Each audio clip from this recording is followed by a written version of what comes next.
Bem-vindo ao estudo do Vem e Segue-me aqui na Rádio Sud, no horário meio-dia e 9 horas da noite, e também aqui no meu canal no YouTube, Escola Dominical Brasil.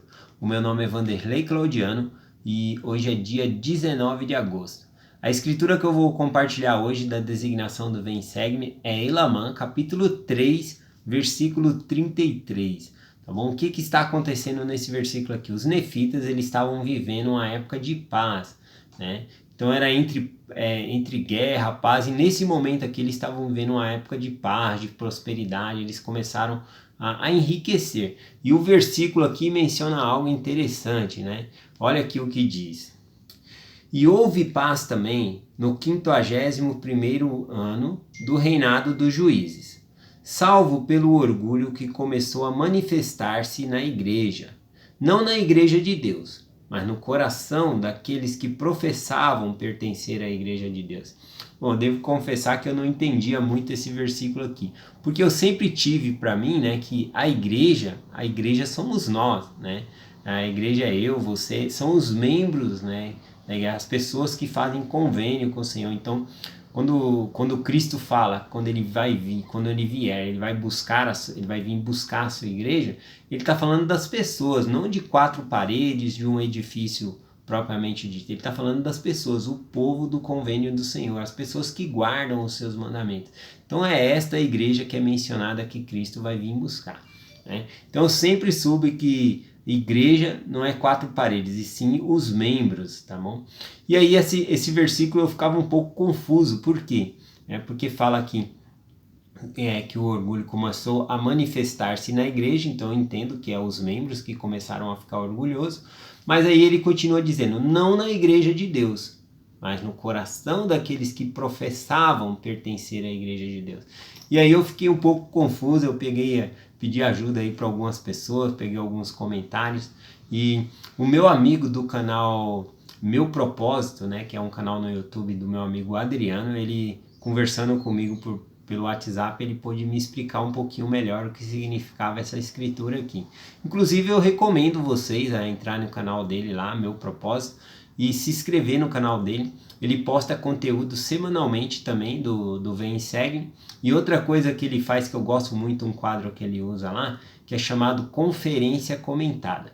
Toda semana ele pega uma mensagem da conferência, né, de um orador ou uma oradora da conferência, dessa última conferência que nós tivemos, e ele compartilha a mensagem, explica ali, né, é algo bem rápido, é algo que nós devemos relembrar, estudar a conferência, até vir a próxima conferência, né? Até receber novas revelações, novos desafios.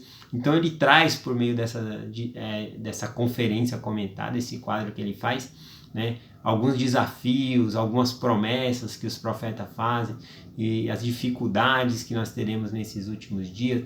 Então eu super recomendo, vai lá no canal dele e se inscreva. Bom, então nós estávamos conversando sobre voltando aqui para o assunto, nós estávamos conversando sobre esse versículo aqui, né? E ele pôde me ajudar a entender que aqui, na verdade, quando está dizendo aqui, né? Salvo pelo orgulho que começou a manifestar-se na igreja, é realmente aos membros da igreja que começaram a ter orgulho. Aí ele diz, né? Não na igreja de Deus. Então, quando ele para e fala não na igreja de Deus, ele tá dizendo aqui a instituição, a organização da igreja não tinha problema, tá bom? Então, ou seja, a igreja como instituição, em seus mandamentos, em os padrões que foi estabelecido ali para os membros, a igreja ela é perfeita, tá bom? Ela não tem erro na igreja. Porém, nós, os discípulos, né, que entramos na igreja, nós somos falhos. Às vezes nós não conseguimos seguir à risca ali aqueles padrões, não conseguimos guardar todos os mandamentos, né? Então tem essa diferença aqui, ele está querendo colocar o quê? Que a igreja ela é perfeita, mas os membros da igreja, né, acabam não conseguindo seguir aquele padrão que é perfeito, instituído por Jesus Cristo. Bom, então eu pude entender isso aqui. Inclusive eu trouxe outros versículos aqui na Bíblia que demonstram um pouco isso também, tá bom? Então aqui, por exemplo, em João capítulo 13, no versículo 34 e o versículo 35, Jesus Cristo ele está falando aos seus apóstolos, né? Ele já tinha dado ali o ministrado os sacramentos, Judas já tinha saído, né? Ele tinha dado o sinal ali que Judas que iria trair ele. E depois ele fala o seguinte, ele dá um novo mandamento aos seus discípulos. Ele diz assim: um novo mandamento vos dou, que vos amais uns aos outros, como eu vos amei a vós, que também vós uns aos outros vos ameis. Nisso todos conhecerão que sois meus discípulos, se vos amardes uns aos outros. Ora, os apóstolos ali, né, eles já não eram discípulos de Jesus Cristo, já não tinham sido ordenados apóstolos, né, e ele está falando, eu estou dando um novo mandamento que vocês devem amar uns aos outros. Né? E nisso conhecerão que sois meus discípulos. Então, para nós se tornar discípulos de Jesus Cristo, nós temos que andar no padrão que ele estabeleceu, amar uns aos outros, tá bom?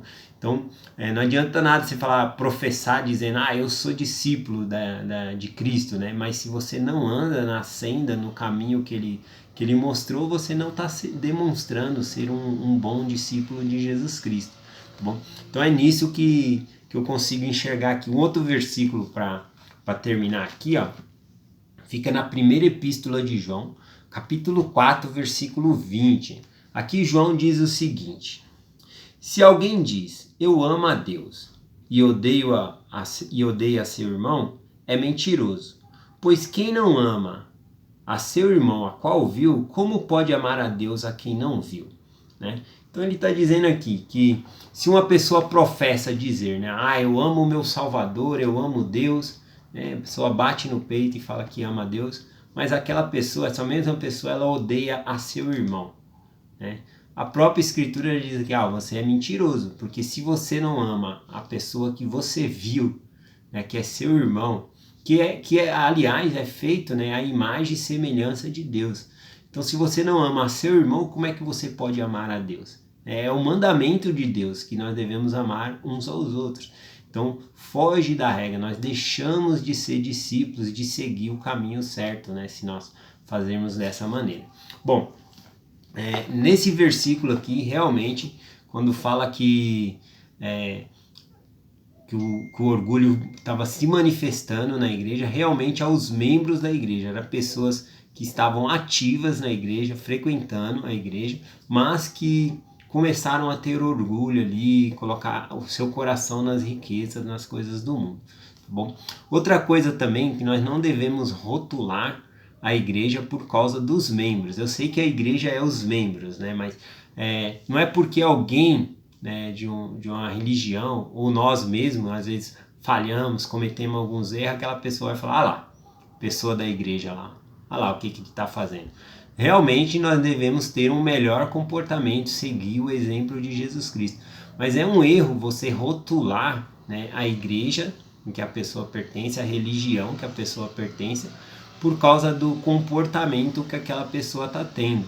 Até porque, né, vou dar o exemplo como se fosse eu, vou colocar no meio aqui, né? Se eu ando torto pelo caminho, né, que me foi apresentado, né, pelo caminho que a igreja, pelo padrão, pelos mandamentos que foi estabelecido pela igreja, ela é perfeita em sua organização, mas se eu ando torto nesse caminho, se eu tenho dificuldade, se eu tropeço muitas vezes, vai deixar a igreja de ser perfeita por causa que eu não estou conseguindo, eu estou andando cambaleando de um lado para o outro nesse caminho? Então, por isso que é errado a gente rotular a igreja pelo membro, né?